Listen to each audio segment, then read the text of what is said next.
Cool, man. Well, I'm glad you're on. Yeah, man, me too. I'm excited. How you been? Good. Been good? Yeah, just busy trying to Yeah. get this dissertation done. You know? Oh, yeah. Last time you gave me an update, they kind of wanted you to reconsider the Yeah, the prospectus. the proposal. Yeah, the Yeah, perspectives of so I the modified topic. it. I'm not even doing the systematic theology thing anymore. Oh, okay. So I'm just going to do fuller on adoption. Okay. So just strictly focusing on adoption. Okay. I think it's more focused too. Okay. The other way, What does it fall under? What subject does it fall under? so it's going to be historical theology. Okay. But then the last chapter is going to be kind of like a systematic constructive theology where Okay. I'm going to analyze his theology, see if it Yeah. lines up biblically, Mm-hmm. and then compare it to the other theologians on adoption. Okay. Sweet, man. Yeah. So, ojalá que sí. Ojalá que sí. Yeah. I know, man. I know that can be like frustrating. Yeah, when man. So you get that far along and they're like, I know. "Oh, I'm no, like, oh, man, I'm like, and I'm paying more, and I'm like, oh. Where'd you get your? Did you get an MDiv somewhere? No, I got MAs. MA. Where'd you get your Biola. MAs at? Oh, Biola. Yeah. Okay, so Yeah. What was your first MA? So the first one was in apologetics, Okay. Christian apologetics, Okay. and the second one was systematic theology. Oh, okay. Yeah. Okay. So I wanted more. So when did you get your RN in the middle of all that? No, actually, Or that came after. Yeah. So that it was came after, before. okay. I got the RN back in 2008, 2009. Okay. I graduated in 2008. Okay. So then I got my From where? From Victor Valley College. Oh, okay. Yeah. They're listed as one of the top ones in Southern California. They're really good hands-on. Yeah. So that one's pretty good, Now I remember because at APU we would get a lot of students who were applying at VVC, but it's so competitive. The waiting list. It's super long. Yeah. So they're like, I'd rather pay another 20 or 30 grand just to Yeah. be able to get into this cohort. Yeah. So there's some students that like apply to both. Yeah. And then they get accepted to both. Yeah. And they're like, I'm just gonna go with APU. Yeah. I just want to get. Well, you get the degree and you get the bachelor's too. Yeah, that's true. Yeah. Yeah. It ends up being even people went to Loma Linda and those were paying like $120,000 a year. It's crazy. Or I'll just go to West Coast. I'm sorry for the program. I was gonna say. Yeah, no, but is that a 4-year degree though, or is that just for the 2 years? Depends. Okay. So it could be an associate's and you just do 2 years. Yeah. But the thing is that the requirements take you about 3 to 4 years, unless you're doing it full time. So the program takes you 2 years, and and if you mess up once, you only get one more chance, and afterwards you get kicked out. Yeah. But if you go to the Cal Baptist route, you go to the Cal State route, then it's 4 years, and you get your bachelor's. Okay. Yeah. So it kind of ends up being similar. Well, I know West Coast is like very expensive as well. Yeah, one of the guys at work does that or did that. Yeah, it's crazy, dude. It's insane. I know even at APU, the program was pretty expensive for the 2 years. Really? We would do 2 years of prerequisite work at a community college. Yeah. They do a lot of the biology, chemistry, and general electives. You wouldn't even need an associate's. You would just need to fulfill the prerequisite requirements. Yeah. Oh, that's cool. But it was still a $60,000 program for the 2 years. And they do spring, summer, fall, like nonstop. Yeah. So. Dang. But they would finish and they would graduate with their bachelor and their RN. And we see them at the hospital all the time. Yeah. So we see them. We see Cal Baptist. St. Mary's? We see, yeah. Okay. Because we're kind of an education You hospital. work at St. Mary's? I do. Okay. Yeah. I wasn't sure if it was VB's. What is that? Victor Valley. Victor Valley. Yeah. No, I was born there. You were born in Victor Valley. I was born in Victor Valley. Yeah. Yeah. I always joke that I rolled down the hill, because it's on a little hill. So yeah. Yeah. Yeah, it's crazy. Okay. Dude. Yeah. All right. Very almost cool. 16 years on the 26 in 6 days. It'll be 16 years at St. Mary's. At St. Mary's. Yeah. And how long you been a nurse then? 16 years. Oh, so you worked there the whole time? Yeah, your whole career the whole time. St. Mary's. Okay. I graduated, went straight into the ER day shift, and I've been there ever since. That's amazing. That's crazy. Dude. That's a crazy good shift for RNs to start and to keep for the rest of his career. No, yeah. Well, they wanted to give me night shift. Yeah. Because normally as a new grad, you get night shift. Yeah. Like Anthony Pence, he got night shift. He's one of the guys at the church. He just graduated. So normally they have openings night shift mostly. But I had a buddy who graduated. We both were interviewed, and they asked me, would you be okay working night shift? I said, I prefer day, but I'll pick night. And they asked him the same thing. He said, I prefer night, but I work day. So they gave me the day. They gave him the night. Yeah, it was a blessing, man. So he got what he wanted. I got what I wanted. So what's your official title now? So just RN. Just RN? Yeah. Like, do you don't have like a managerial supervisory No. position? No. It's just regular staff RN. But we have different certifications. Like we have stroke certification. We have trauma certification. Yeah. Because now we're a trauma center. Okay. And so it's basically just RN, and then behind your name they put the BSN for the bachelor's. Okay. So you have that. So you have your BSN. Yeah. Or where'd you get it from? From Cal State Fullerton. Oh, okay. So you just did the other year or Well, the something like interesting that? is this. Now, I started off at Cal State Fullerton, Mhm. and it was crazy. I started there as an art degree major. Okay. Yeah, I started art degree, and then I kind of got a complex where like I'm not that good, and my martial arts teacher told me, "Yeah, you're not that good." Wait. Okay. And like painting, drawing, art, Drawing. sculpture. What is it? I Okay. used to like Okay. to draw. I Oh, still okay. like to draw. That's tagging, bro. That's different. That's a that's a different kind of drawing. They're not asking you to do bubble Well, letters. they didn't want me to do the murals, I got busted. No, but I actually like to do graphite, which is just pencil. Yeah. Yeah. And I would do that and still life. I like to do drapery, and I like to do what some of the Leonardo da Vinci stuff. Okay. And so my problem was that I was doing it, but I wasn't that passionate. It was weird. It was almost like that rebellious sin nature where I want to draw what I want. I don't want you to tell me what to do. Yeah. And that was wrong Yeah. because I needed to do what they needed me to do so I can get the degree and do what I Right. need to Yeah. do. But then my teacher once told me, he said, "You're pretty good, but he ain't that good. So you might end up on the Santa Monica Pier, Huntington Beach Pier, and you're going to feed your family. How are you going to do it?" Yeah. And he says, "You should consider something that's going to be around, He said you're gonna end up on the Santa Monica Pier. Yeah, that's what he doing said. those like cartoon drawings. Yeah. That's what he told me. So, sometimes. Dude, that's so jacked up. but you need that. I think you need some of that stuff sometimes, Dude, that's because insane. I don't think I'm okay at drawing, but I'm not the best, and I don't think I was putting enough effort into it. Okay. So I think that's what it was too. But I think you need people like that to tell you the truth at times. You can't be you can't be whatever you want to be when you grow up. No, fair enough. I mean, I understand. Yeah. Yeah. So what happened is I did that, and from there I transitioned into kinesiology. Kinesiology. Yeah, the study of Okay. movement. Yeah. And so then I did that, and there was this one professor that I don't know, it seemed like he had it out for me, and we just didn't get along. He was a jerk, and I didn't like him. Yeah. I'm gonna forget you, dude. And so then I'm gonna go back then. So then from there, I was just kind of floating, and then that's when I was considering, what am I gonna do? And that's when my teacher said, why don't you think of becoming like a police officer or a paramedic or more a nurse? And he says, you just work 3 days a week. Yeah. And then, well, it's art. I like art, and I like science and psychology, so it's all combined into one. And so then I went that route, and I got in there. Okay. But I had a lot of undergrad units from Cal State Fullerton, and so when I went back to Victor Valley, a lot of my units carried over to do some of that stuff. But then a lot of the extra units also worked for my bachelor's, because I did my associates. I worked for a year, and then it was within the time frame that they still validated the units that I had from undergrad. So I didn't need that many more extra courses. So it took me about a year and a half to finish the bachelor's. Okay. And it was just a lot of paperwork. Yeah. The harder part, I think the associates was harder. The associates was harder. Yeah. Because it was probably new material for you. New and a lot of practical stuff. Okay. The bachelor's, if nurses hear me say this and people in the industry, they'll be offended, but I would say the bachelor's is a joke. Because it's just a lot of busy work. They're trying to set themselves to be professionals, because historically there was only 3 professions: clergy, physicians, and lawyers.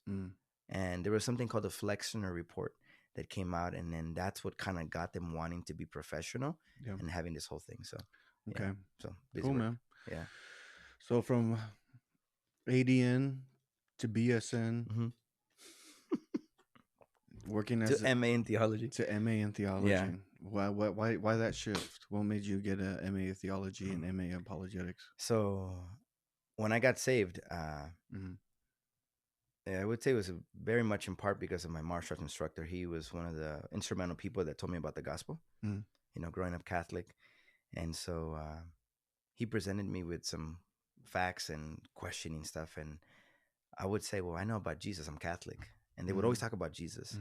And so I started getting questions because I was reading at that time some Bruce Lee philosophies. There was a guy named Jiddu Krishnamurti. Jiddu Krishnamurti was this guy with self-actualization. Bruce Lee liked this kind of stuff. And basically how to conquer your fears, how to live in the moment, how not to be bound to the classical stuff. And so my teacher saw that I was reading that. He says, oh, that's demonic stuff, And so then he started telling me about different things. So then I got he had a big influence in my life. I started questioning it. So then he said, why don't you read this book? I'm reading this book. And it was The Case for Faith by Lee Strobel and The Case for Christ. Yeah. So then I started reading it, and I'm like, oh, man, this is pretty cool stuff. And it seems very philosophically rigorous, historically accurate. And there's not a lot of experiential stuff. There's room for experience. There has to be. Right. But it was very much like, man, this is real. And the more I read it, I really liked the way a particular apologist, and it was Ravi Zacharias, the way he wrote. And so because of Ravi, I wanted to do apologetics. And then I would say that the Lord, even though I'm from the Reformed faith and believe that salvation is monergistic, at that time, I was more Arminian. And so I believe that, I came to faith because of apologetics, and I think God used it. Yeah. But I wanted to be like Ravi. I wanted to do what he did. Right. And so that got me thinking, and I'm thinking, man, if this is real, I'm going to hell because I don't really believe. And so then I would say around 2003, 2004 is when I trusted in Jesus. And from that moment, I wanted to follow Jesus. I wanted to do stuff. And so I found out that Ravi was going to be at Mariners Church in 2006, I believe. And so my sister, Vicky, went with me, and we met Ravi. And then there at Mariners Church, they had a stand that said Christian apologetics. And I found out that you needed a bachelor's. I only had an associate's. And so I'm like, man, I got to get my associate's first before I can get in here. So the only bachelor's. I'm sorry, the bachelor's. Yeah. So the only reason I got the bachelor's was to get into their master's program, but I needed the bachelor's anyways. But that was the impetus for me getting the bachelor's, because it was my stepping stone to go to Biola to do apologetics. Yeah, it's funny because I early on into my like committed faithfulness to Christ. Yeah. Ravi Zacharias became like one of those key figures. Yeah. Early on. Yeah. And only because Calvary Chapel. Yeah. Calvary Chapel had they liked Ravi, and they talked about Ravi a lot. And I remember going to like a pastor's conference in the Eastern Coast, and they had an Indian pastor named YP Johan. Yeah. Yeah, you know him? Yeah, okay, on the radio. Yeah. Very much for missions. Yeah. Yeah. And he preached there, and it was like very convicting. And I think he had mentioned Ravi somewhere. Yeah. And I don't remember how or where that came up. So that's what got me down the path of Ravi as well for a little while, in his apologetics and his defense of the faith. Sad how it ended up with the discovery of everything happening with him. But, God does interesting things throughout our faith journey. Yeah. And, I mean, it's unfortunate what happened. We don't know all the story. I will say this, though. I don't like what the society and the culture has done, in which they applied the Eastern concept of censoring. And so a lot of the stuff that he did was good. Some of the stuff that we don't know, and there's things that we don't know. Like cancel culture? Yeah, the cancel culture issue, where they basically try to dismantle everything that he did, and God used him. And so I think that you can't just deny the stuff that he did that was good, Yeah. Anybody can fall, and we don't know all the intricacies of what happened. We know some things happened, I read that book by that lawyer, and talking about the other stuff. And so some of it I can see how we can become disheartened, but at the end of the day, we have to keep our eyes on Jesus, Yeah, that's instrumental. That's right. Yeah. I think a buddy of mine just recently told me, he's like, everybody that I like is falling. Yeah. And I'm like, well, that's why it's so important that we don't put like any of our hope or trust in any pastor or any figure. That's exactly right. Like the fame, I think one of the things God is doing in our culture is like the fame of the cultural aspect of like the famous pastor or like the celebrity pastor. He's kind of dismantling it and disillusioning the church with it, So certain things about like deconstructionists, they get right. We need to deconstruct the celebrity pastor. Yeah. But at the same time, it's almost impossible for a pastor who becomes well known to not also get a little famous. Yeah. But it's unfortunate that a lot of churches base their decision making on who they want their pastor to be on the number of people influencing powers that they have over social media. It's one of the reasons why I like that TikTok's is gone. Yeah, dude, Christian TikTok is one of the most toxic places.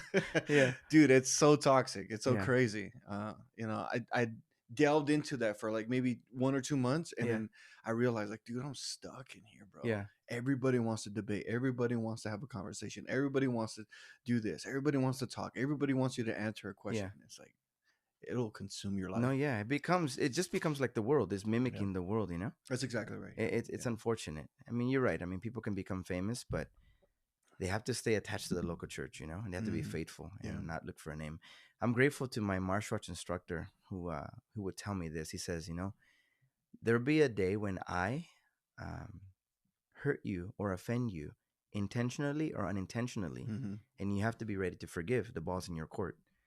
But remember, your eyes have to be on Jesus, not on man, because anybody can fail you. And so I'm grateful that he said that, because if many of us remember that it's Jesus who we look to and not the people that fall, then I think we'll be okay, you know. And it's unfortunate when people fall, because again, like the deconstructionists say, that unrattled their faith. And it's sad, you know. It shouldn't be that way, but I think we put our eyes on Jesus. I think it's very helpful. Yeah. You know. Yeah, no, I agree. There's always going to be those people that let you down. I even tell my people, like at my church, just and I've been telling them since the beginning, it's like, I'm going to let you down some way or another at one point. Like, you might love me right now, but I might do something or say something that you may not agree with. I'm going to fail as a leader. I'm going to fail as a person. And you're going to be disillusioned with who I am and what our church is all about. Yeah. And I was like, when that day comes, you just have to show me grace just as much as you would expect me to show you grace. Yeah. And I think, you know, thankfully I've been preparing our people. No, I think that's important. And this goes along the line of a book that I read not too long ago. It's called Emotional Sabotage. Have you heard of it? It's by Joe Rigney. And the book is very important and vital for our times, but I think it's essential. The idea of, it goes along the lines of the whole culture of DEI and emotionalism, and emotional sabotage talks about the idea that people don't confront their too thin skin, and so they run institution and organization based on feelings, but they don't confront people, and there's not a strong courage for people to stand up and ask questions. So like what you mentioned, you prepare the people, and it would be right for the people that if they're offended to come to you and ask you to clarify and give you the opportunity to say, hey, this is what you said, you offended me, is this what you meant? And you can have the opportunity to say, yes, that's what I meant. You know what? It was wrong. Please forgive me. That's where that idea is, so we can clarify. Or to say, you know what? That's not what I meant. This is what I meant. This is what I said. And that gives the other person the opportunity to see that they're operating through the scars of their wounds from the past and seeing not clearly, you know, because we all operate from some wound. Yeah. And so, that's interesting. So I think, but it has to be both ways. It has to be also come from the pastor's ability to humbly accept that kind of approach. Yeah. And I find a lot of pastors don't. Right. They don't have that openness. They don't have that transparency. Yeah. They tend to shelter themselves. And so, that's a dangerous place, right? Because you can hide in the light. And that's the crazy part. Right. If you're in the light, you can hide, and there's nobody there to hold you accountable. And so it's important to have that accountability, you know? Yeah. It's crazy. So from Masters, and then you started, what's the organization that you currently run with? Prashant. Yeah. What's the name of that? So that's called Reasonable Truth. Reasonable Truth? Reasonabletruth.org? Yes. Okay, that's the website, right? That's the website, reasonabletruth.org. Yeah, I'll post it up on the comment section or the description box. Yeah. So that organization started in 2017. We were in Apple Valley in our living room, and it was a group of us, and we were talking about the goals that we had, the vision, the mission.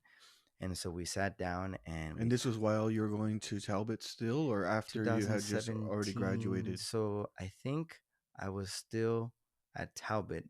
I graduated 2018. Okay. Yeah, so we were still there. Okay. And so we decided, you know, we want to do something with the gifts that God has given us, and we want to be kind of like a intermediary between the academy or the university and the church. And so kind of a grassroots kind of a thing. Yeah. Nothing big. And so we wanted to be able to have a ministry that dealt with apologetics, Bible, theology, and philosophy, and be able to help the local church and the leadership deal with certain issues that the culture was raising, and to be biblically faithful and theologically sound. Okay. And so that's what we wanted to do. So it's not just a theological conference. It's not just a biblical it's not a pastor's conference. Yeah. It's a conference built for churches, right, and their congregant members to learn how to think about culturally relevant aspects that are affecting the church. Right. Right. Yeah. So for example, the one we did in 2023, the one at Sovereign Way. Sovereign Way, yeah. October, yeah. That one was about like the secularism of society, I think it was about, or what was it specific? I don't remember exactly the details of it. So The first one we dealt with in 2022, that one was about theology of church and state. And so having a robust understanding of the church's role in theology in the public square. And then the one that you're mentioning, that one dealt with, oh Lord, now I'm forgetting the theme of the conference. All I remember is that Brad Dinkus was there. Yeah, Brad Dinkus was there. And he's the president of Pacific Justice Institute. Yeah, he was one of our plenary speakers. Yeah, that's right. Yes. And so it was concerning the theme of the conference. I don't remember, and that's really bad. I should have looked that up. I could probably Google it right now. Here, I could Google it. But I think the idea was about, I believe, if not anything, it was autonomy. I believe it was the notion of autonomy. Okay. And by what standard? And so the idea was, by what standard are we going to do things in life? Is it through culture and autonomy, or is it through God's law and God's rule? And essentially, we say it's either autonomy or theonomy. I'm not talking about Reconstructionist theonomy, but just the idea of God's law, right? Because you always end up legislating morality. And so for that particular conference, we wanted to look at what happens when man is the measurer of all things, and how does that look like? And so we talked about theology in Bible, in the law, in education, in human identity. That's right. Yeah. It was homosexuality, how to speak the truth in love. I dealt with AI. Right. Pastor Stephen preached on that. Yeah, he talked about it. That was actually really good. That was a good talk. That was really good. That was a great talk. Because it gives us a perspective of not being afraid of AI, but also having a right perspective of how to use it as a tool. That's right. Yeah. And so I believe we also had a talk about kind of the ramifications of believing what does it mean to be a child of God in terms of identity. And then we had another talk. What was the other one?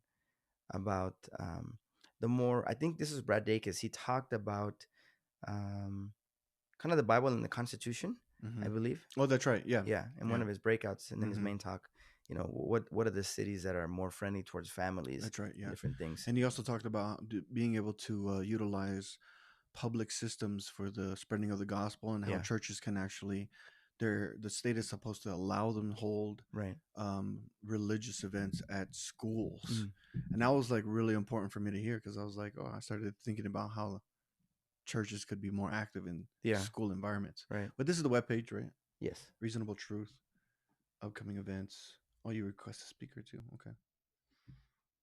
So the next event that you're going to be having, let's see here. Is it on here? I don't think it's up there just yet. Okay, cool. We're working on it right now. All right, no worries. The promotional content. But we're going to be coming up with it pretty soon. Cool. I was talking to Prashant not too long ago. We're talking about what's happening next. Awesome. Yeah, so this is it. reasonabletruth.com or .org. Cool. I'll still throw it up on the for sure, man. On the description box. The idea is that we want to be able to see the Christian worldview, and how people normally say the Christian worldview is like the lens through which you see everything. And so Christianity has to be infiltrated in every aspect of society. That's education, that's politics, that's economics, that's homemaking, that's your job, my job, that's anything and everything. Yeah. From medicine to law to science, all of that. The Christian perspective can't be compartmentalized. It is full encompassing, because every system is that way, so we can't compartmentalize Christianity. Every aspect of society has to point back to God, and we have to be able to analyze everything. Like yesterday, I took my kids to see Mufasa. And so as we're watching the movie, when we got home, we do like this worldview analysis, and we see things in the movie that like an after action report. Yeah, kind of after action report, because throughout the movie, my son is like me. He's like, "What is that about? What did he just say?" Yeah. And they're like, "No, not right now." But the idea is a worldview analysis has to be there, so you can see everything from the Christian lens, and that way you can identify what's spurious, what's false, and stuff like that. Yeah, because just by nature, the kids are going to be curious about the kinds of things that they promote. Especially Mufasa, they're going to have some kind of like African religious circle of life kind of concepts in it. And they had some paganistic ideology in Malay, the concept of it's somewhere there in the future, but it lives in you. Yeah. And so that was interesting to see. Dude, that's in every Disney movie. Yeah. At every Disney movie. Yeah. So you have to have those conversations. But they had an interesting line in this that I think it was Timon or Pumbaa said, you can't believe that the lies that they tell you that you can become whatever you want and that life is fair. That was a pretty good line that they threw in there. Disney said that? I wasn't expecting Disney to say that. And so when I told Amanda, she's like, wow, that's pretty good. So maybe they're trying to make a comeback. Who knows? We'll see. I doubt it. Yeah, but they're on the boycott list. Not if they would have Rachel Zegler on there promoting the material. Yeah. Oh man, no. Yeah. Anything she promotes is gonna fall down on its face anyway. Yeah, so the reason we really wanted to get together, I mean, other than just like catching up, see how each other's doing, is that you have an event coming up. Yeah. And it's gonna be in March. No, April 12th. Yeah, it's a Saturday. Yeah. So you have an event in April. Yeah. On Saturday at Gateway Seminary. Gateway Seminary, yeah. In Ontario, really excited, yeah. California. Not Ontario, Canada. No. Yeah. Dude, you'd be surprised how many times I hear it from people. Yeah. That we're in, because when we spell it, it's Ontario, CA. Yeah. So they think, oh, it's Ontario, Canada. Yeah. You guys are in Canada. No. Yeah. It's not Ontario, the Dominion California. of Canada. Yeah. Yeah. Ontario, California. Yeah. So you're going to have yourself. Yeah. Prashant speaking. Do you have anybody else? We got Dr. Groza. Dr. Groza, which is the president of Gateway Seminary, the newly inaugurated president of Gateway Seminary, right? He just took over. Yep. So I'm excited that he's going to be here. Yeah, and one of the reasons why you invited him, specifically him, was because of his speech or his talk. Yeah. At ETS, Evangelical Theological Society. Yeah. So what was it about his speech that prompted you? So. Number one, it was very practical. It was in the practical session or section of the ETS handbook, right? And it was a talk on paganism. I forget the title of the talk, but it was interesting to me. It was like, I don't remember specifically the title, but it was about people claiming not to be religious. Right. Yeah. That they're religious, they're spiritual, not religious. Spiritual, not religious. Right. And that's like the common mantra that we hear. Right. And so his talk essentially was about paganism. And that it's not really eradicated. It finds itself in many aspects, and it infiltrates culture. And I found it very fascinating. I've been hearing different people talk about paganism on the rise, and I really thought it was very interesting that he was delivering a academic paper on paganism and Christianity. Mm-hmm. And so the different aspects that we see, the different events from economics to environmentalism to feminism to the transgender movement to politics and even to tech and entertainment industry, it's infiltrating every aspect. And so I thought that was very important. And so that's why I said, I talked to my buddy Prashant and I said, hey, if we have another conference, we should probably do on paganism. And he told me why. And so I gave him the different points. He said, okay, well, let's talk about it. Let's think about it. Let's pray about it. And then let's move forward if this is what we're going to do. And so that's why we wanted to have Dr. Groza there too, since he gave that analysis. I thought it was a good analysis. So it was kind of encouraging to see that, this is not just speculative information. It's also information that the church needs to know so that we can be able to engage the culture because of the rise of paganism in America, and over the entire world, actually. Yeah, I mean, we keep hearing that we live in a post-Christian secular society. Yeah. And I think his point was like, they're not secular at all. Yeah. Like everything that they do is some kind of adaptation of spirituality or paganistic ritualistic practices. Right. So like getting up, lighting sage in the morning, meditating, doing yoga, listening to music, like all of these practices very ritualistic, are very ritualistic, very spiritual. They're not secular at all.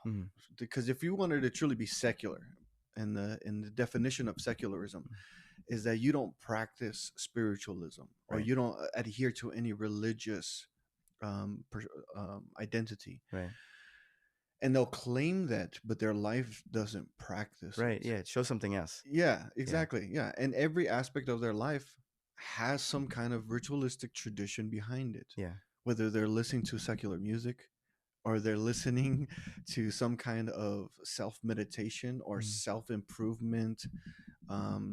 Everything is about self, though. Right. That's the point. It's it's about self. Very autonomous. It's very autonomous. There's nothing that's not about like reaching out into something greater than themselves. Right. It's hyper hedonistic.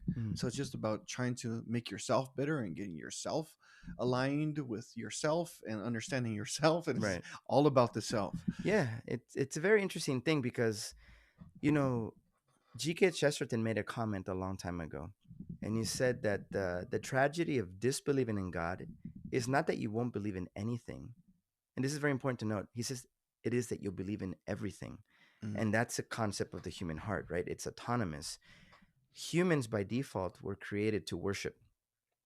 That's the way God made us, And so if we don't worship the true God, well, guess what? We're going to worship anything else. Right. And you see it in Isaiah when he talks about the person who cuts down a tree and uses the tree to build himself shelter and uses it to make himself warm, and whatever else that he has for the wood, he makes it into an idol and worships the idol and says, I worship you, and kneels down to it. And that's the idea that humans are naturally religious.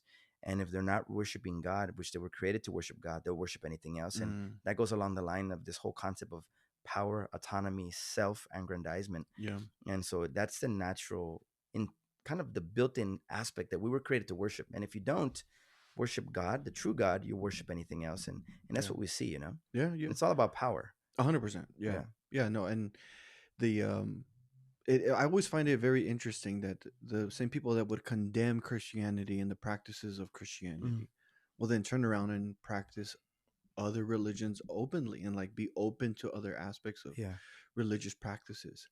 I always found it very fascinating how like most people who consider themselves secularist adapt or adopt some kind of form of Native American ritualistic practice. Yeah. Whether that's, healing crystals, some kind of burning of incense, smoking the peyote, ayahuasca, very, very strange, different types of practices, Eastern or Native American practices. And they claim to be non-religious. They claim to not adhere to any worship or any worship of any god, but then we'll turn around and do the very opposite of that. It's ingrained in them, and I think there's multiple factors to that, right? One part is that one, it's a spiritual. I mean, this morning my son and I were reading the scriptures, and specifically in Ephesians chapter 6, it talks about that our fight is not against blood, but it's against the principalities and the demonic forces, essentially. Yeah.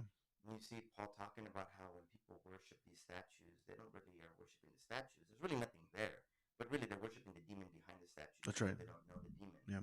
And so it makes me even think of the movie Wonder Woman, when you see that, I think it's Ares who's whispering to the scientists making the mustard bombs and all these different things, and you see that kind of a spiritual behind the scenes influence. There's that natural element of the demonic behind things. And so there's this thing that naturally pushes against Christianity because, I mean, the demons were freaking out when Jesus came, right? They said, you're the Son of God. Have you come to torment us before the time? Because when he came, he says, when he came, it's like as if you see these two dimensions, like in, I'm using a lot of movies here. But think about, which one is that? It's the Avengers when... Is it Thor? Thor's in there, but it's right before Thanos destroys everything. And you see the portal opening up and you see the bad guys coming in. That's kind of like, I imagine if I could visualize Jesus coming in, you see heaven kind of, heaven, he says the kingdom of God has come when Jesus came, because he's the king. Right. When the king comes, the kingdom comes, and his kingdom has infiltrated the world, and the world, because of the demonic world and the principality of the air, they don't know what the heck to do now. So they're freaking out. I can imagine that. So in one sense, I think that that's one of the reasons why they hate Christianity, and I think that's what happens. On another level, you see this concept of even how they teach and train teachers that Christianity is hegemonic, right? You need to have, they're oppressors because of the colonialism, and so they want the natural man and the Native American to remain as they once were. And so they now say, well, Christianity is oppressive, hence Marxist ideology and critical race theory, critical legal theory. And a lot of these people adopt these kind of views because they feel that they were oppressed. And so they hate Christianity by virtue of the settlers and the missionaries bringing in the religion, because they're not about proselytizing, they're about leaving things the way they were. And so I think that has something to do with it, right? You have the demonic aspect, then you have the training that they received, and then they want things to remain the same. But like you said, they're very spiritual, even though they claim not to be God. And one of the basic foundations of paganism is that all is divine, and so basically, is it pantheism? It's kind of a pantheism, because either they don't believe in monotheism, they believe in polytheism, and if they don't believe in polytheism, they believe that nature, Gaia itself, is divine, and that there's this interconnectedness to it. And so even some of the pagan practitioners don't have to believe in the gods; they just believe that nature is divine, and there's this kind of intermingling between that which is. Yeah, I always find it so interesting how like these eco warrior types, these ones that want to bring down the carbon footprint and save the planet, are like religiously held to this belief. Yeah. You cannot sway them. You cannot show them any burden of proof. They are religiously tied to this, and they have some kind of like position of grandeur. Yeah. Like they are going to be the saviors of the world because the world is worth much more saving than any human being. And so they elevate the, what would it be, like the creation, the divinity of creation as the transcendence of humanity. Yeah. That the world must outlive humanity, which doesn't even make sense to me. Yeah. If the earth can outlive humanity, then so be it. It's like, all right. So does it kind of destroys the purpose of the earth to begin with. Right. In one sense, I'm not trying to sympathize with them, but I can see in the creation mandate that God gave us a duty to take care of the created order. And I think you mean like the dominion commands of Genesis chapter 1 and 2? Yeah, because we're supposed to have dominion, over the creation, over the animals and everything else. We're supposed to be mini rulers as if God was ruling through us, right? But then sometimes you have some within the world, whether they be evangelicals or not, that have kind of said, well, it's going to go down to hell in a handbasket. So therefore, what's the point of protecting? Yeah. So in one sense, I can see their desire to, hey, we got to preserve what we have. In another sense, you have the other extreme that says, well, it's going to go down in flames anyways, and it's going to get burnt down based on the interpretation of Peter, So I'm not trying to sympathize with the pagans, but what I'm saying is that in every wrong system, there's something, an aspect of truth that it attracts, which is interesting because in every lie there's a piece of truth, but they go to the extreme of it, and so they do elevate the creation higher than it ought to be, right? And humans were made for the earth was made for us, as God said. He prepared the earth, and on the sixth day he brought humanity and he created Adam, and so it is interesting that they do elevate the created order, because that's Mother Earth, that's Gaia, and so they have to protect it. I mean, it is interesting that some of the things that they bring up too tend to have some kind of valid point to them, like the abuse of animals or the mass production of produce, the abuse of the earth. In fact, God in the Old Testament tells the Israelites to give the land rest, right? Because he found it necessary to not overuse or abuse the land itself. That there seems to be some kind of like, I don't know how to say this, but restorative. I guess some sort of restorative process. That it naturally can do itself if you let the land rest. Right. And I think the purpose was twofold. Obviously, was that God was going to provide for them in that time when they felt like, well, if I don't make anything, if I don't plant anything, how am I going to eat? Right. And so part of that was about like having a direct trust and faith in the provisions of God during that time of rest. That was part of the reason of the 70-year banishment to the Babylonian captivity, is God was like, you didn't let the land rest for I think it was like, I can't remember either, but it was a certain amount of generations, and they're like, so you're gonna be banned from the land. And it was essentially a restorative process for the land while they're being in captivity, which I always found quite fascinating. But at the same time, to elevate the earth to a point where it's more important than humans, you're more willing to sacrifice human lives and the future generations of children, because you find that if you can abort children, then it leaves a smaller carbon footprint. Right. Then that's better for the earth somehow, and that's just an abysmal and demonic position it's to super take. upside down. Yeah, You know? yeah, extremely. It's terrible. Yeah. And they will hold on to that position to the day they die, unless there's some form of grace of God to open their eyes to receive. And that's the thing too. You mentioned that we live in a post-Christian, and some push it even post-Christian, post-truth, because without Christianity you can't have truth. You know, if you use the presuppositional method of apologetics, and so you have these people that it's all about experience. You know, it's the experience of the divine, or their experience of the ecstatic experiences they get, that gives them this presupposition that this must be true because I experienced this. And that's an interesting phenomenon, you know, because it's like you said, it's kind of hard to argue them out of it unless divine intervention comes in, you know. Yeah, it's for them, it's experience, and hence the drugs that they use to get into these ecstatic states, and even these spells. And so, yeah, it's something else, you know. Oh yeah, no, I mean, I've been seeing the development of this now for probably over a decade.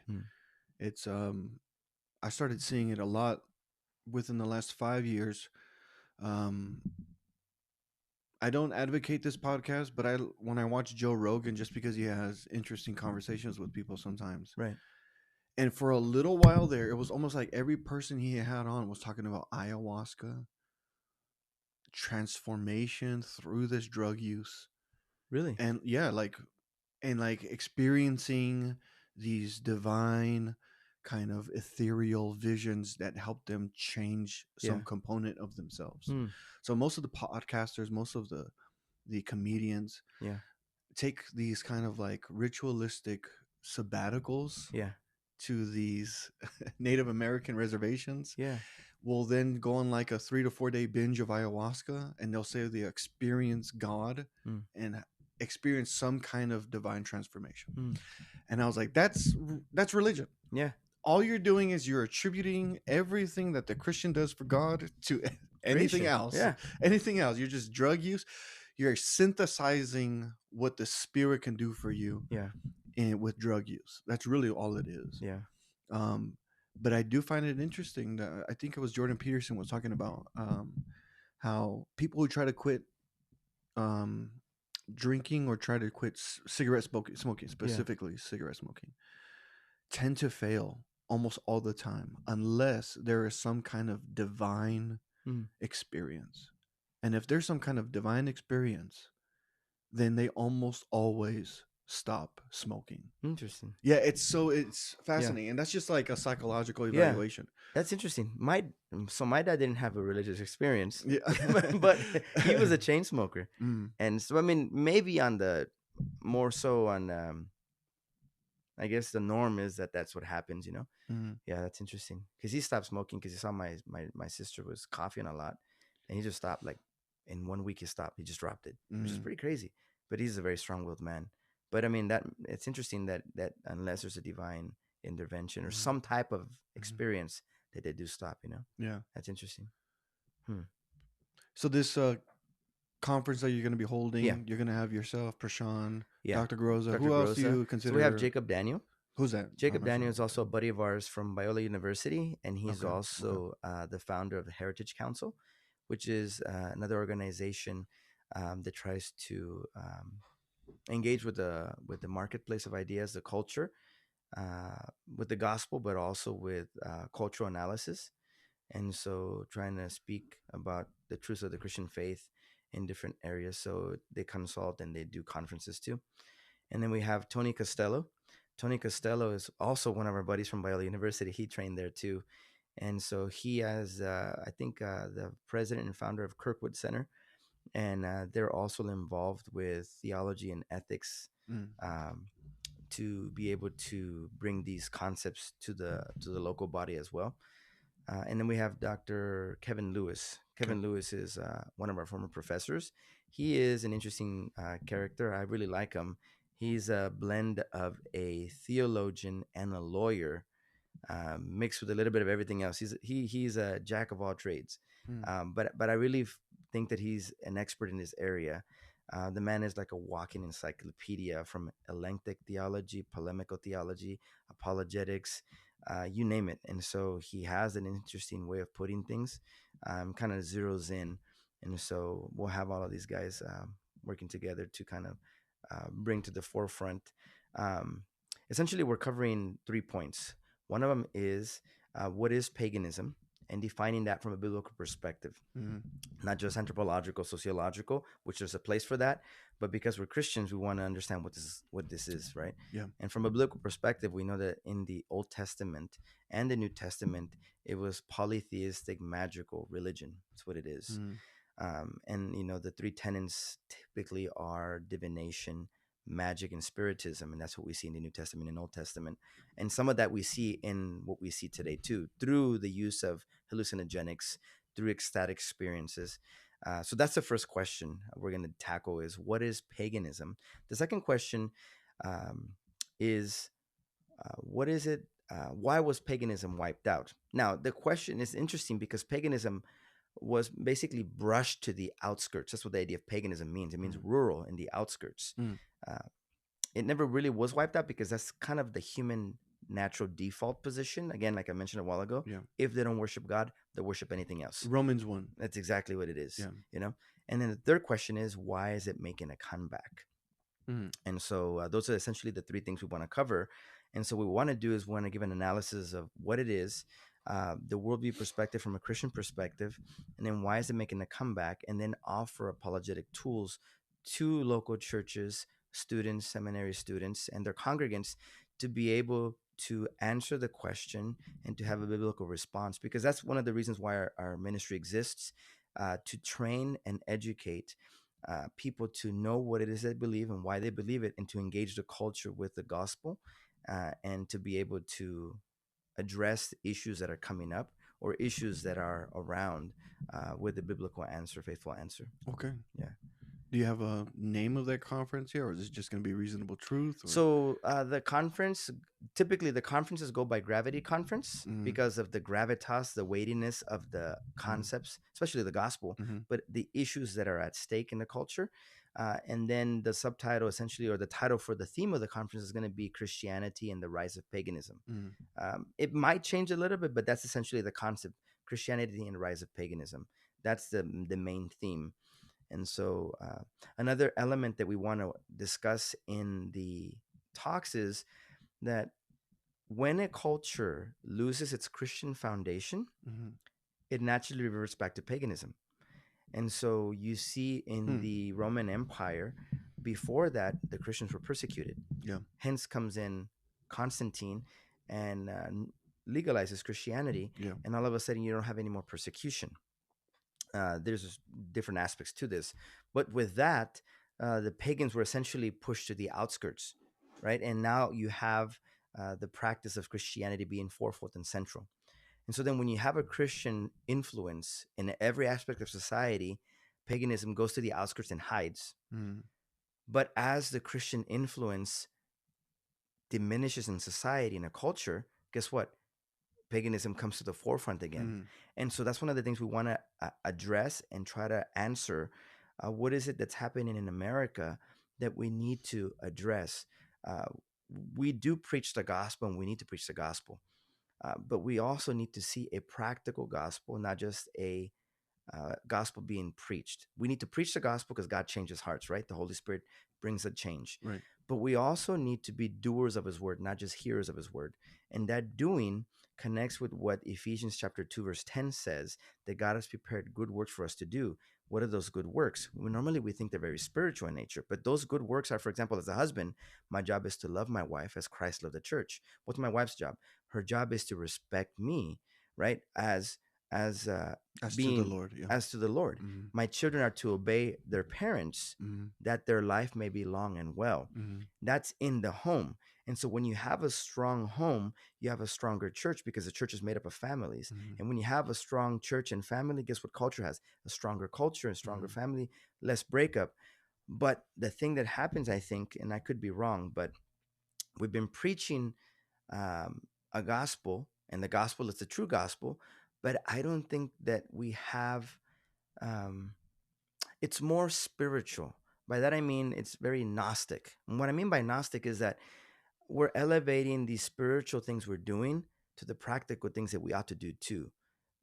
Martin Luther talked about this idea that we all have a priesthood, right? And that everything that I do is a ministry to God. It's not just the fourfold center, the main center, the main most important job is that of the missionary, which it is, to go and preach the gospel to all nations. But it's also the preaching of the gospel by the pastors in the church and by us as congregants.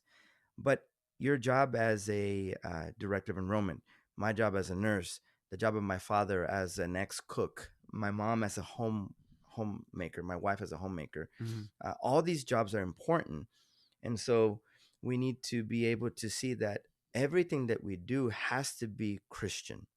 And that means that our education, parents being involved in public school meetings, our us at the local level involving ourselves in politics, in the boards, not to usher in the kingdom that way, but to have the fragrant aroma of Christ everywhere, so that every aspect of society reflects the glory of Christ. That goes back to, again, the great cultural mandate or the creation ordinance, I think. And I think that that's one of the reasons why we're seeing what we're seeing, because Christianity, while we preach it, we're still kind of in our bubbles in the churches, right? And so we need to be able to go into society and have the fragrance of Christ in every aspect. So that's what I'm thinking is one of the problems. There may be others, but this is where I think. And so essentially these conferences, these Gravity conferences, try to tackle and give reasonable kind of practical aspects of how to deal with these particular issues in society. Right, yeah. APU calls it praxis, praxis of faith. Right. Where it's like, it's not just the church and it's not just in evangelism. Right. But in every aspect of your life, you're going to be exalting Christ. Yeah. And you are to influence your family, the culture, everyone you can with, well, as you said, the fragrance of Christ in every aspect that you can. But because I know your theology well enough that you're a postmillennialist, right? And so postmillennialism does have like this kind of language associated with it. And I have no problem with it. Like, I think Christians should do a better job in influencing their social and their communal spheres to the best of their ability.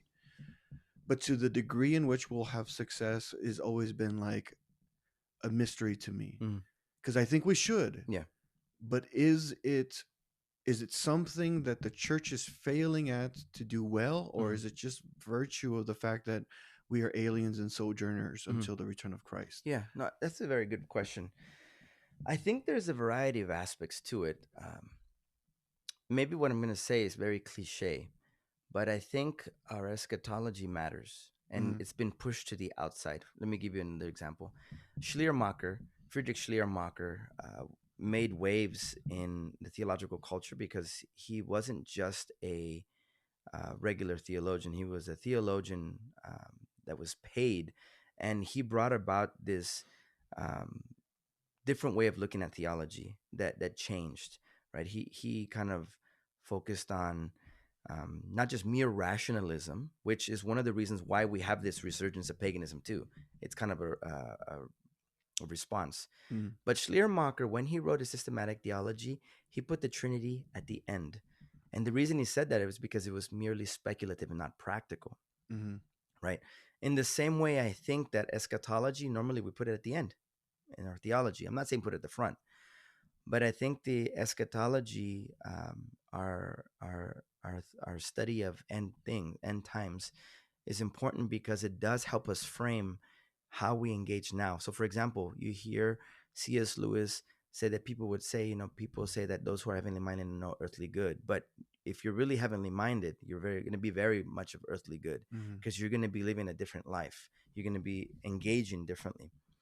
So I think that's one thing, because if we have a particular view of what's going to happen in the end, and again, it goes back to that idea that I mentioned a while ago, if it's all going to burn down and it's going to get worse before it gets better, then what kind of, at least I don't want to paint with a brushstroke, but what does that do for a person who says, well, it's going to get worse before it gets better, and it's never worked before. They keep trying and it keeps going down. I'm gonna sound funny here because I'm gonna bring in this concept of, let's just say, Bitcoin real fast. Okay, I'm not promoting Bitcoin, but I'm just saying. So in the cryptocurrency, Bitcoin is like the big daddy. And back in the early days, it was selling very low. 2015, it was selling like $200. Right now, it crossed 109,000. Right. Yeah. And so people say it keeps crashing. It keeps crashing. Well, it follows the S&P right now, and in the market generally. But what you see is a trajectory that goes up and it goes down. It goes up and it goes down. But it's on an incline trajectory. And so when you see lows, but it's continually on its way up. That's kind of how I see when we think about postmillennial eschatology, in that the world is actually better than it was years ago. I mean, if we think about the life of the apostles, where they were compared to where we are, we have it pretty good. Even though they got to see Christ, but Christ says, greater things you're going to do than I. And you see, for example, early on, the life expectancy of children was less than it is now. Like my dissertation on Fuller, and you look at some of his children died. If you look at John Owen, a bunch of his children died. You look at Calvin, a bunch of his children died because of just the way society was, and the medicine and germ theory and all this other stuff. So we see that we have made strides in our culture, and it's going upward. And Abraham Kuyper tried this where he was prime minister, right? His particular position was a little different. But the statement that it's been tried and it's not worked, I think looks at the dips, but not the trajectory that's going upward. And so I think if we have a hopeful, optimistic view that, yes, things get bad, but then the other statement comes to mind. What does evil need to do to thrive for good men to do nothing? And I think that's something that we need to focus on, because many times, for example, when we hear the Great Commission preached, we hear this: go and preach the gospel, and then Christ will come back when everybody's heard. To some extent, I mean, that's true, but we leave out the rest. What does it say? It says, all authority is mine now, not later, now. Right? Where is he right now? He's seated at the right hand of the Father. What is he doing? He's sitting down. What is he doing? He's reigning. And he's interceding. Because his resurrection was when he was crowned with glory and honor. He came in humbleness and humiliation, and at the cross he was exalted as a king. Right? And so he said, go therefore and baptize. Well, he says, go in therefore and baptize in the name of the Father, Son, and Holy Spirit, and teach them to do everything I've commanded you. And he says the nations, right? And so I think that we're very good at evangelizing. We're very good about telling people the gospel, and we need that. The next part is, where has the church fallen short? And I think it's in discipleship. With the extent of what Billy Graham did was great. He preached the gospel, had this whole bunch of crusades. But then early on, it was, all you need is a relationship. But James tells us that true religion is one that not only believes this, but feeds the hungry, cares for the widows and the orphans, right? So there's a very practical aspect here. I'm talking about social gospel, which divorces our action from the gospel. You have to have both of them together. And so I think that we've been very good at preaching a message of repentance, a message of Christ can change you, but it remains individualistic because of our American culture, that it's individualism. But there's a corporate aspect to the church that we're brothers and sisters. The church is made up of not one person, but of many, right? And so I think if we can get this concept of discipleship early on into the system, and discipleship, not just teaching them theology. This is another thing I've been thinking about. We are very good at, in Reformed particular circles, we're very good at teaching, because we love the study of scriptures. We love theology. We have the confessions and the creeds, right? But I think that discipleship is more than just that. There's a saying in rabbinic literature that says, walking in the dust of my rabbi. I think there's something important to that, which means the person who is the disciple or the student is not just learning from didactic information or hearing speculative information, which is propositional truth, but they're watching how the rabbi, in this case, let's think of Jesus. He's the best, he's Rabboni, he's the best one. What did his disciples do? They learned from him, he taught them, and at times he says, "Are you guys so dull that you guys don't get it yet?" So propositional truth, parables, theology, prayer, but he was also doing things and living a certain way that showed him how to live. And Paul says this: imitate me as I imitate Christ. And so, again, going back, I think we're good at preaching the gospel. We're good at sending missionaries out. Um, but I think somewhere down the line, we left it at that. And we talk about discipleship as merely learning more propositional knowledge. We need that. But I think we need also examples of how to live. How does a husband love his wife sacrificially? How does a wife respect her husband? How does a father teach his son to imitate him as he imitates Christ? How does a mother teach her daughter to love her husband and respect him and submit in a biblical way so that she learns how to be a woman? And how do the older women in the church teach the younger women not to get drunk, but to love their husbands and to love their home so that they can provide in a certain way? It doesn't mean that the wife belongs in the house, right? But it does mean that her primary responsibility is the household to the children, and thereafter everything else follows. So what I'm saying is, I think that what we're seeing is that if we can develop strong families by discipling in the house, and the church does the same thing by preaching the gospel and discipling, what do you see now? You see a bottom-up approach, not a top-down approach. The problem is always the top-down approach, right? Because this afternoon, we were talking about Martin Luther King, the Civil Rights Act. And even if you go back to what Abraham Lincoln did in abolishing and legislating against slavery, did the people's heart change? There was laws, but those laws didn't change the heart. There was still racism, and the racism persisted until the 1960s, right? And so you saw laws that said that you couldn't treat them in such a way. But the change happened gradually, and it has to happen from the bottom up. And I think this is where discipleship comes in, where we're preaching the gospel, we teach them about Jesus, we teach them the truth of the Christian faith, and we train them what it is to raise them up as Christians now, so that whatever profession they go into, and when they go into culture, every aspect is Christianly. And so therefore, you're not bringing in the kingdom. God does that.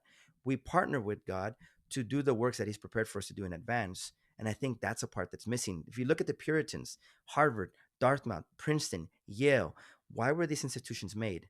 They were made to make faithful Christians to serve in society as faithful judges, lawyers, all types of people in society, that it would be, if you will, a Christian nation, but not in the way that we see Reconstructionistic Christian nation, a nation under God, because a nation under God will be blessed, right? And it's not autonomy or the law of the secularists or the pluralists, but the law of God in which they're blessed. And so I think that's what's missing. I'm not saying the church has failed.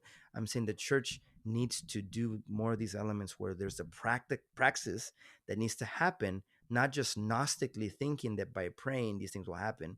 We pray as that's all we can do, like when the wall needed to be built, right? But I think it was Hezekiah, when Sennacherib was coming, and Isaiah comes and tells him, hey, God has heard your prayer. God will help you. So they build the wall, but they prayed like that's all they could do, but they took their arms and built the wall to protect their land. And I think that's what we need to do too.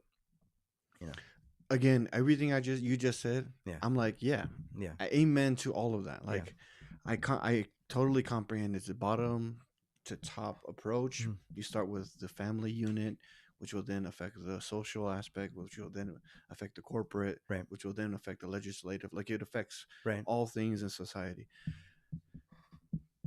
But it seems to me, even in light of all that, that societies tend to then denigrate back into secularism. Like Northern Africa was glorious with the gospel at one point, and right now it's resurging. Same thing in like Asia Minor. Same thing with different parts of the world. Like, the gospel was gloriously triumphing. I think of Europe and where it's at now. Obviously there's continuous work that needs to be done. I'm not always 100% convinced that no matter what the efforts of the church are, whether or not we'll actually, I know it sounds pessimistic, but church history is very clear that we can do amazing things with the gospel in places that are without the gospel, and then after a few hundred years, yeah, it'll degrade into chaos. it is an interesting ebb and flow and pattern that we see in history, uh, and I wonder how much of that has to do with affluence and complacency. Right? When a culture is affluent, look at David. He should have been in the battlefield. He was king. He went back. He rested. He goes out the corner. He sees a beautiful babe. And what does he do? He messes up. What an idiot, right? That's what we do. And so I think he was affluent. He should have been busy. I think Jesus reminds us, and again, maybe I'm being too simplistic, but when he's over there praying in the Garden of Gethsemane, he tells his disciples, the spirit is willing, but the flesh is weak. Pray that you may not fall into temptation. And I think that when we come to times of complacency and affluence, it's so easy to give thanks to God, and it's so easy to desire the next thing. And it is true in history that we've seen that the blood of the martyrs is the seed of the church. That's true. There's always persecution that brings about refinement. And I don't want to deny that. And I don't want to say that, it's going to be all like bed of roses. There's always thorns with roses that come, right? But it is true that there is this sense of up and down, up and down. Yeah. But I think if we can be faithful and have a heart of gratitude all the time, and that's going to take diligence, and that's going to take contemplation, that's going to take not being so busy with just life. Because in America, we're a busy people, right? It's not until you go to the Midwest or other places that life just slows down. You go to other countries like Philippines, life slows down. And so I think that there needs to be this constant reflection upon the provision of God. Because why is it that we sin? Well, the first thing is, why do we sin? Because we want to sin, right? The second thing is, why do we sin? Because we desire to have what we don't have. And that shows that we're ungrateful to God's provisions. And other times it could be just that either we're being so enamored with the status quo. But there is that sense of up and down, up and down. But I think if we can go back and analyze that and make sure that we're not thinking that we're doing it on our own because we partner with God for this change, then that gives us an impetus. I mean, just thinking of Andrew Fuller and William Carey, what is it that drove them to do what they did? Obviously, one is to have the heathen believe in Jesus Christ. And so Jonathan Edwards wrote a book, Humble Attempt, I think it was. And then he influenced Andrew Fuller, and then William Carey were friends. And William Carey is the one who went to India. And you hear the concept of you hold the rope. We'll be the rope holder. That comes from this idea that Andrew Fuller said, we will hold the rope and then he will go. But they were both, if you will, anachronistically speaking, post-millennial in their ideology, that they knew that they needed to do something, and that gave them the impetus to go out. Some could argue, well, you don't have to be post-mill to do that, and I would say that's true. But there does seem to be this less concern about the tribulation and what is to come, then it frees you to be in the moment now and to not think of the moment now. And I think that's one thing to think about too. Yeah. We got to think about the future generations ahead of us and not just of our moment now, because our actions have a ripple effect that affect the future. And I think that's one of the things that is very much big in the post-mill movement, that they're thinking about the families, thinking about the future down the line and not just now. And I'm not saying other positions are not, right, but I think that's kind of one of the things that drives that. And the idea that Christ is reigning now and he's given us authority. Now, think about this. And I think this is something else that has to do with it. Not only the presupposition of our eschatology, the Left Behind series that did a lot of damage, I think, in my estimation, because some people got their theology from those books, from and those Nicolas shows. Cage. That was the worst movie ever. Oh man. And so, can you hold on to that one topic real quick? Because I'm not, again, everything you're saying, I'm just like, yes, amen to all of that. To the degree in which we can have influence in society, I say yes, go for it. If God allows the doors to be open to where you can enact changes so that you abolish abortion, that you can change legislation, I'm like, yeah, do it. Yeah. Do it all to the degree that God allows you. Obviously, it's not going to be for every person in every situation. Like I think of churches in different states that are able to have a lot more impact than churches can in California, right? Regardless of how much you might be able to get involved in politics in California. Yeah. It's just not as easy as if you were in Arizona or if you were in Georgia or something like that, you know? So I get it. And so part of me is like, yeah, I want to be able to see the world and the culture around me change. Yeah. But the church fails even the smallest aspects of evangelism. Yeah. And we're already talking about trying to, disciple the nations when we can't even evangelize the nations. Like it has to begin with something. It has to begin with the proclamation of the gospel. Yeah. And I agree that it should be more than just sharing the news and then just saying, yeah, good luck with your relationship with Jesus. Like, no, we are to walk side by side people and walk and live out this Christian faith with them. Yeah. But to the degree in which the church will impact the culture around us, like when I read the book of Revelation, I don't see a victorious church over the culture. I see a persecuted church called to persevere with the gospel, being a martyr, a witness of Jesus Christ until he returns. Like that's what I see in the book of Revelation. And so I don't think the book of Revelation is purely futuristic. I don't think it's purely in the past. I think it's theologically rich. Yes, there's obviously historicity to it. There's things that were fulfilled in the time of the church. But the point of the book of Revelation was that it was a call to perseverance. It's like these things are going to crush you. This world is going to come down heavy upon you. You're called to persevere to the end. And then when Christ appears, then your victory will appear for you. Like I don't see a church winning over the nations. I see a church proclaiming the gospel. I see a church bringing souls into the kingdom. And in that aspect, you are discipling. But I see the nations constantly butting heads against the kingdom of God. So the kingdom of men and the kingdom of God are always going to be at odds with one another. And I'm not saying don't do anything too bad. This world is going to is going to be burned down. All I'm saying is, to the degree that you can, do everything you can within your area of influence to do what you can. And if you are persecuted and oppressed for it, then praise God.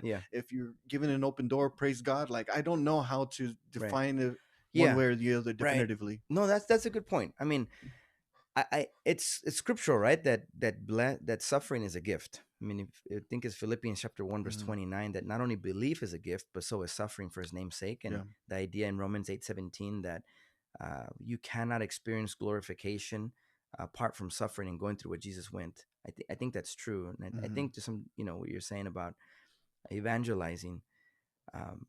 But I think that the problem has been that evangelism and discipleship were separated in the same way that biblical theology and systematic theology were separated because of the German hierarchical model. If we can put those together, I think, and again, I don't want to just be sounding like it's all about doing. We have to do, because before you do, you have to know the what and the why, right? We have to know the what and the why. Right. And then we do. But I think that because of the preaching of the gospel and the individualism that was so prevalent in the early days of the Crusades, and even because of seeker-friendly churches, that's something that continues to be the case.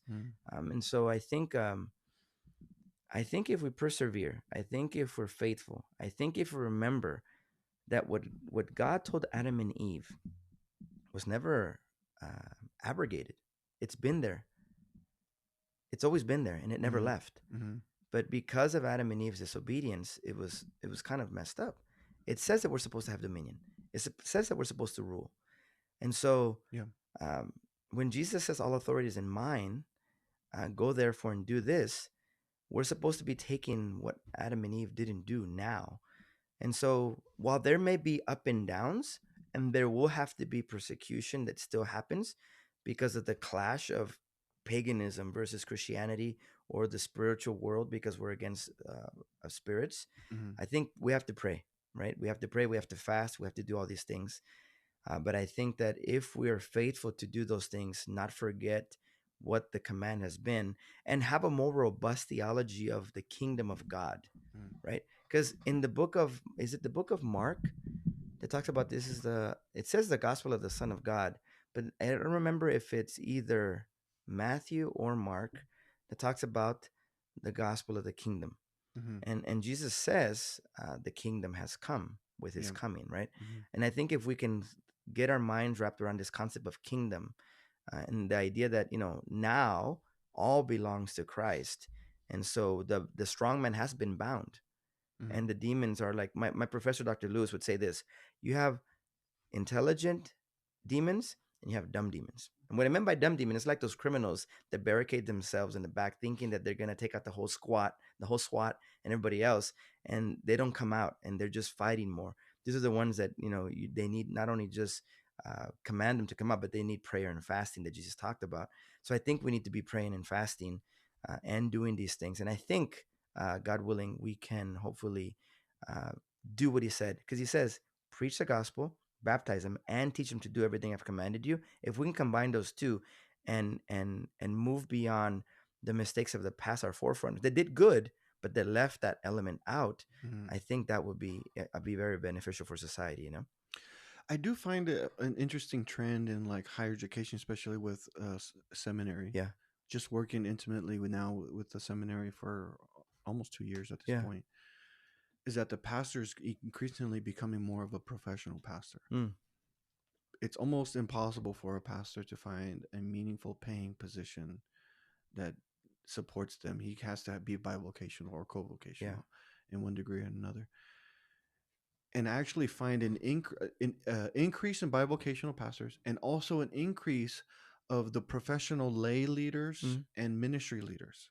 So lawyers, doctors, teachers, police officers are becoming more significant leaders in the churches. And so I do find it interesting that just by nature of the churches changing from like having a pastor and to do salaried everything. To doing everything, to like now the pastor's like, I can't do everything. Right. I have to work because you guys don't pay me enough. I have to work. And so because I have to work, I have to find other leaders that I have to make sure that I disciple and that are qualified to come alongside of me in this ministry. And that therefore we can have a plurality of ministry leaders who are just as capable of me of doing the work of the ministry. And I actually find it interesting that most churches are actually now equipping their ministry leaders with seminary education while they're still doing their work. I think that's just a natural change that's coming to the churches. No, I think that's interesting. And I think it lines up with two things. Because of our current state, that's the way it is, right? I think it lines up with the whole idea of train them to do the work of ministry, because you can't do everything, right? I mean, even in the book of Acts talks about that we're going to not worry about dealing with the feeding and the tables, but devote ourselves to praying and preaching of the word. That's one part. I think that lines up with that idea. We have to prepare the ministry for the work of what we're supposed to do, because too many times, and this is, I think, a result of spectator models, seeker-friendly churches, that it's everything. They just go there to be fed, and they don't do anything because nothing is expected of them. Right. And so I think that's an interesting idea or trend that you're noticing, which is I think is good, that they should be theologically sound and trained. The other thing I was going to say is it's interesting too that the whole concept of the seminary even exists, because it was supposed to be part of the church. Right. And so the seminaries exist only because churches weren't doing what they were supposed to do. Right. You're supposed to have theology, apologetics, polemics in the church, and people would be trained and follow their pastor and kind of follow the way you did Jesus. But I mean, it is what it is right now, and it's what we have, and we just got to use it. I've thought about what it would look like to do a modern monastery. What would a modern monastery look like? And I've thought about this. It's curious. Maybe, I don't know. This is random. We're already about an hour in, so we can finish or wrap up whenever you want. But just wanted your perspective on this. But like when you think of the monastery and like the patristics, right? They were kind of these desert monks, separated from society. At least not all of them. Some of them, most of them, were separated from society. It was just about becoming a theologian, a thinker of the scriptures, and then running these schools of monks, and that's how they kind of viewed discipleship, was like you had this group of monks that you kind of oversaw, but then that kind of failed. I think that model didn't, maybe it worked for a time, but it eventually was replaced by the scholastic types, and these colleges were kind of like the more modern monasteries. So I was thinking, like, what would it look like for a church to house, or to have like it sounds cultish, but to have like a compound of believers where everyone kind of served at the church, but still had their jobs, so they weren't separated from society, but the men and the women would dedicate themselves to the service of that church day in and day out, almost like the believers did in the temple day in and day out, and what would that look like for like a commune? That sounds really bad. Just like, what would that look like? Because the whole point of a monastery was to equip men to do the work of the gospel, to evangelize, to know the scriptures, to be pastors or bishops of certain locations. But anyways, that's an interesting question. I think, you mentioned the desert monks. One of the most famous was Anthony, who Athanasius did a biography on. In my understanding, I also know that they would go out there to be free from the things that cause them to sin in society, to be away from all that stuff. In one sense, I think it's problematic, and it led to some practices like lashing themselves and almost entering renal failure because they were fasting beyond what they could do. Right. But I think it was it Benedict who did the Benedictine order, and then he had a particular rhythm of life that I think some of the things that they came up with, like their patterns, are pretty good. But I don't know if that would be beneficial for our time. Now, what's the difference between having what we're visualizing here, a commune or some type of monastery, if you will, for them doing the work of ministry? What would that ministry work be? Apart from what they're supposed to already be doing in church now. That's right. Right. Yeah. So if they're supposed to, now I think of a book, I didn't read the entirety of the book, excerpts, but the Benedictine option, the Boniface or the Benedictine, there's two books. One is the Benedictine by Dreyer, Rod Dreyer, I think. And then the other one was called the Boniface option. Both to talk about a different way of doing things along the lines of what you're mentioning. But I think if the people in the church know who they are, not just spectators, but they know that they're Christians, and not just Christian who are redeemed, but this goes back to my whole concept of the doctrine of adoption, that we've been adopted to become sons, right, and that my job is to be about my Father's business. And what is it that a Christian is supposed to do? How is it that I'm supposed to live? I think when we have that concept and we truly realize that, hey, church is not just something you go to on Sundays. It's not a building. The church meets at the building, but we call it church just for the sake of practicality. Yeah. So you go there and you do the work of ministry, and that ministry work is done in the church for that particular setting, whether it's children's ministry, whether it's mercy ministry, serving, ushers. But it's also not just limited to the local building, but that work of ministry follows them into the home. And that's that one thing I was talking about a while ago, that if the older women learn how to teach the younger women and the older men teach the younger men, I think that's very helpful and effective. Not just a pastor, because they're all growing together. Yeah. And it is a family of God. That's what it means to be children of God. We have the same Father in heaven.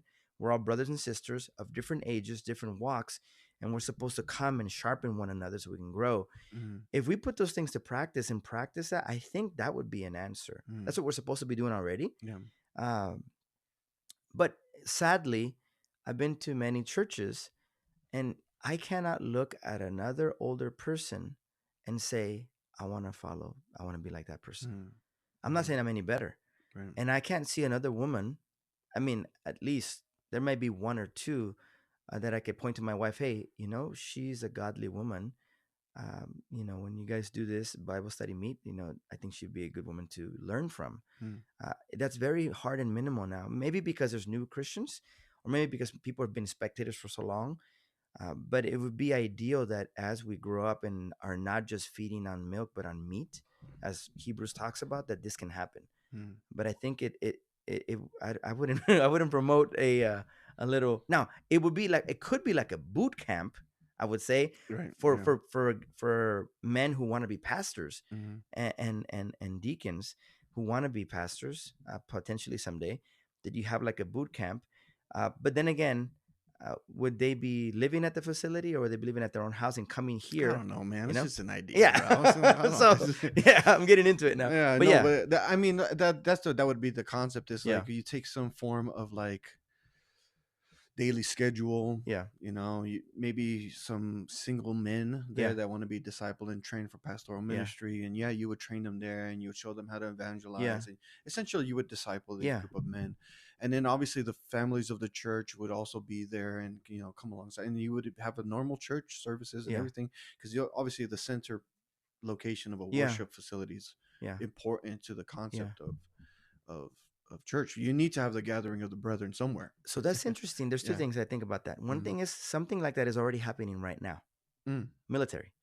Oh yeah. The military is already happening, right? So you have a youngster who's like a punk, and he goes to the military. Right, and then what does he do? He comes out, if he follows and learns and is wise to learn, bypassing all that yelling and all this stuff. But once he becomes a strong man, he develops a sense of time. If you're not there on time, all this other stuff. Work ethic, faithfulness, loyalty, duty, honor, like self, like all these. And you're training to represent the United States government, to protect the Constitution. So there's a model there. The church can have a training model like that too.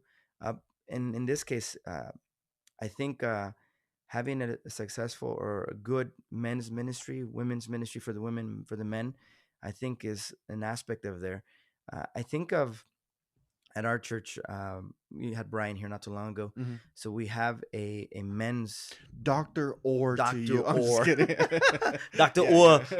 He's not here right now. But we have a Bible study, and it's a study on what it means to be a man and how to love your wives. Well, individual, love your wife, and all of us. You're talking about plurality of the I get it. And then and then how to be a good father to your daughters and sons, and how to be good, men, and you're learning from one another. And we're going through different books that talk about masculinity and biblical stuff. I think that's a good starting point. You mentioned the male ministry. I think that's important, and with the women. But here's something I want to say though. If let's say hypothetically speaking, if the men are having Bible studies on theology and the women are having Bible studies on theology, I think that's a waste of time. Now there should be theology, but what I'm saying is, if it's a women's study on theology, I think that even the men should be do your studies on theology and have a study like that. But again, not just propositional information, but practical stuff where they can learn how to be godly men and godly women. So but I agree. 100%. So it was just a thought, man. No, I mean, just thinking about what it means to disciple, because one of the things that is an issue constantly is time. People just don't have time. Well, what better way to have meaningful discipleship and watching somebody live is if you live in close proximity to them. I think that's one of the issues, is that because the worship centers can be so far away, you usually don't live around your closest Christian friends. And so it's not like you can just hang out with them whenever you want. That was one of the things that the seminary was supposed to be. At one point, the seminary was the place to go to be with other men that were like-minded, that had the same desire, and they were being trained in the same thing, and they were going to be pastors. And you had that time of growing. And you had class early in the morning. And you studied together. And it was a training ground. And that's not what seminary is anymore. Like I said before, it's changing. It is. But then that means that the church doesn't do it, and now the seminary doesn't do it. So where are they getting it? And as you were speaking, I was just thinking of this. I heard I won't say the names, but I heard one time somebody say this: when you start discipling more people, then you could be considered maybe step up into elder position. And I was thinking, I want to disciple other people, but as a husband and as a father, I am discipling somebody. I'm discipling my wife. I'm discipling my kids. And so, because of the nature of what you said, that people live far from us, the first place that we have to start is the home then. That's right. Yeah. Right? So that's where it takes me back to, I think it's either Old Testament, Deuteronomy, I forget what it is, but it talks about how from the time that the children wake up to the time that they walk along the side till they go to bed, they will be meditating on the Word of God. And so I think through catechism and through devotionals, and obviously not so formal, through daily lived experiences, through basic, that's a dumb statement, lived experience. I sound like a DEI person. Through daily life. You can do that. Yeah, through lived experiences. That's all right, man. I just that when I hear that word, it makes me think of my lived experience. My truths. My truths. Yeah. But through that, I think it can help us be able to train our children.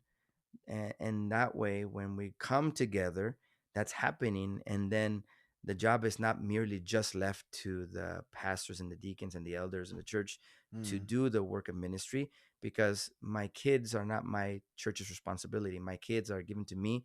I'm the primary responsible person. If I wanted to have kids, God says, okay, boom, you got them. Now take care of them and raise them up. Me and my household, we will follow the Lord. That's right. So I think if we can do that, that's a stepping stone in the right direction, and men not be afraid to take the lead. And then that, now I think I'm going to go somewhere else now, but I won't go too far.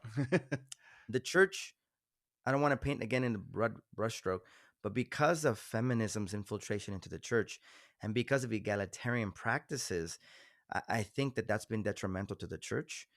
And so men need to be able to realize that it's good to be a man. Now, that's a pitch on a book that we've been reading. Have you seen that book? It's, I think, by Tennant and by Foster. It's a really good book on what it means to be a man, and that it's good to be a man in a world that says that masculine toxicity is a problem, because men have been essentially emasculated.